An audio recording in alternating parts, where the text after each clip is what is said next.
Estamos de volta com mais um bloco do programa Direito da Gente.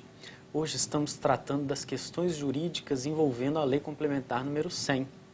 Eu recebo aqui no estúdio a doutora Letícia Webb, que é advogada na comarca de São João del Rei e vice-presidente da 37ª subseção da Ordem dos Advogados do Brasil. Doutora Letícia, no bloco anterior nós terminamos com a senhora delineando mais ou menos a questão desses servidores agora chamados ex-efetivados, né, que parece que é uma categoria, uma nomenclatura que foi criada para designá-los, falando justamente a respeito da retomada desses ex-servidores ou desses ex-efetivados para o serviço que eles faziam antes. E a senhora esclareceu que poderia ser ou por meio de concurso público ou por meio de designação. Agora, qual é o critério jurídico para se definir essa questão da designação? Como é que funciona? Como está tão controverso a questão da situação do profissional após o desligamento, foi criada uma resolução pela Secretaria Regional de Ensino, a resolução número 2833. E no artigo 32 foram estabelecidos os critérios para as designações realizadas neste ano de 2016, somente para esse ano.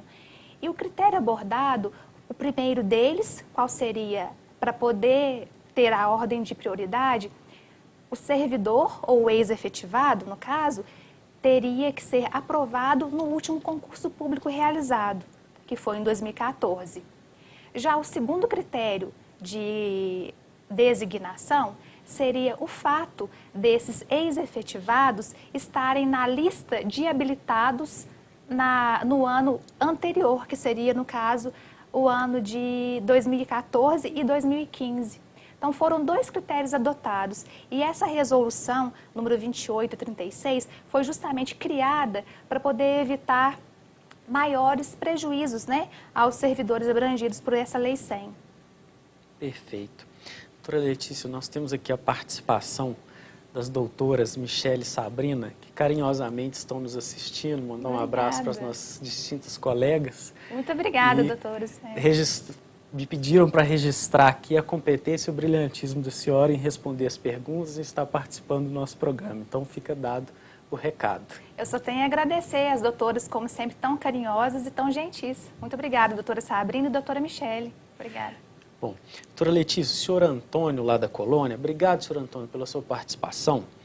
Ele está querendo saber se essa questão que nós estamos discutindo aqui da Lei 100 afeta todos os servidores públicos ou se são só alguns servidores públicos? Como é que faz essa distinção?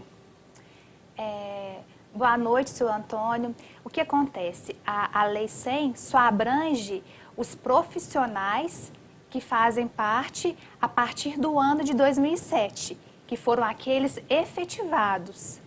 Então, nós não podemos dizer que abrange todos os servidores públicos, somente os servidores públicos estaduais. E também como critério, os servidores a partir de 2007, que foi a data da criação da lei complementar. Então, os demais não são abrangidos, os anteriores ao ano de 2007. Bom, doutora Letícia, esses servidores ex-efetivados, eles vão ter alguma diferença em relação a outros candidatos para esses processos de designação nesse ano? Doutor Rafael, de maneira alguma, né? A lei é feita para poder aplicar a todos de uma forma igualitária. Então, privilégio jamais haverá e as novas designações acontecerão, as contratações acontecerão através dos meios e dos trâmites legais. O que acontece? Pelo fato desses servidores já estarem abrangidos pela Lei 100 e por terem o tempo de serviço com o Estado, foram aí 8 anos de serviço. Então, a única coisa que os diferencia dos demais servidores é esse favorecimento na contagem do tempo de serviço. Somente isso e nada mais. Os demais critérios são estabelecidos para todos e de uma forma igualitária. Doutora Letícia, temos mais uma participação aqui da querida Viviane, parabenizando a nós aqui na TV por trazer o debate jurídico envolvendo essa questão da Lei 100 e, especialmente, parabenizando a senhora também por saber pontuar tão bem as questões de direito que envolvem aqui essa lei complementar. Obrigada, Viviane. Estamos à disposição. Bom, doutora, como é que vai ocorrer o ingresso desse ex-efetivado que retornar ao Estado em virtude de nomeação ou designação? Ou seja, para fins jurídicos, ele recupera o vínculo que ele tinha anterior ou ele inicia um novo vínculo? De acordo com a decisão do Supremo Tribunal Federal, vínculo com o Estado, esse servidor não tem. O que acontece? Para ele poder ingressar ao quadro de pessoal, ele deve prestar o concurso público. Com isso, ele se igualará aos demais servidores, terá uma nova admissão. A única coisa que permanecerá com ele é o número do MASP. Ele continuará com esse número, mas estará no novo quadro de pessoal com uma nova entrada de um concurso público. Esse é o procedimento. Interessante. Permanece, então, a identificação. Isso. O MASP é a matrícula. Isso, a identificação, igual o senhor está dizendo, né? Mas é uma nova admissão nos quadros de pessoal. Agora, e vínculo não há. O vínculo terminou porque terminou com a inconstitucionalidade do dispositivo da Lei 100. Então, para ele poder ingressar, ele deve prestar um novo concurso público, uma nova admissão, só que continua com a matrícula. Olha, interessante isso.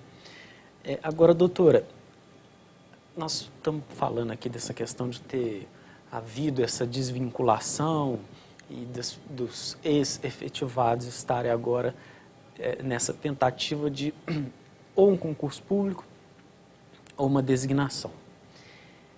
Mas a gente sabe que isso acontece, vamos dizer assim, no nosso cotidiano. Existem aqueles servidores ou aqueles trabalhadores que talvez estivessem numa situação especial. Por exemplo, a pessoa que estava em gozo de uma licença saúde ou que estava em gozo de uma licença maternidade na ocasião. Como é que ficou a situação jurídica, o regime jurídico dessas pessoas que estavam em condições especiais com essa situação da Lei 100? Pois bem, doutor Rafael, vamos pontuar em 3 aspectos. O primeiro deles seriam as servidoras que estavam em licença maternidade. Essas servidoras, com a licença maternidade, elas têm um direito adquirido constitucionalmente. Então, elas terão todo o amparo legal desde a gestação e até 5 meses após o parto. Durante esse período, essas servidoras não podem e jamais poderiam ser desligadas do seu cargo.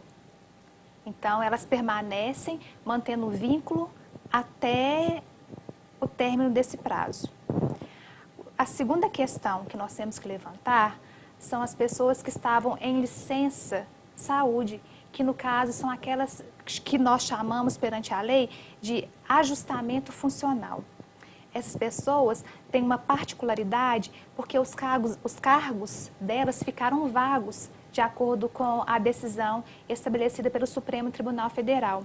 Então, essas pessoas foram desligadas e as vagas desses ex-efetivados foram disponibilizadas para um novo concurso. E uma terceira situação, doutor Rafael, que a gente não pode deixar de mencionar aqui, é o caso das pessoas que aposentaram durante o vigoramento da Lei 100 e aquelas que fizeram o pedido também da aposentadoria antes mesmo da desvinculação. É importante deixar claro para esse ex-efetivado que aqueles servidores que foram aposentados durante o vigor da Lei 100, esses servidores continuarão com seus direitos preservados, continuarão sendo servidores com todas as condições igualitárias aos demais. E aqueles que preliminarmente fizeram o pedido até a data da desvinculação da lei, é importante deixar claro que foi o dia 31 de dezembro de 2015, esses terão seus pedidos analisados e, se preencher os requisitos para aposentadoria, terão esses direitos preservados. Então, são as 3 situações especiais em que nós encontramos, vamos dizer assim, um amparo legal para ter a preservação ou não do direito. Perfeitamente. Doutora, nós vamos para um breve intervalo e daqui a Sim. pouquinho a gente volta a conversar mais sobre esse assunto. Se você tem alguma dúvida jurídica acerca desse tema da Lei Complementar número 100, entre em contato conosco e mande sua pergunta pelo telefone 3372-3720 ou mensagem de texto ou WhatsApp para o celular 99972-1640. Eu volto já, não saia daí.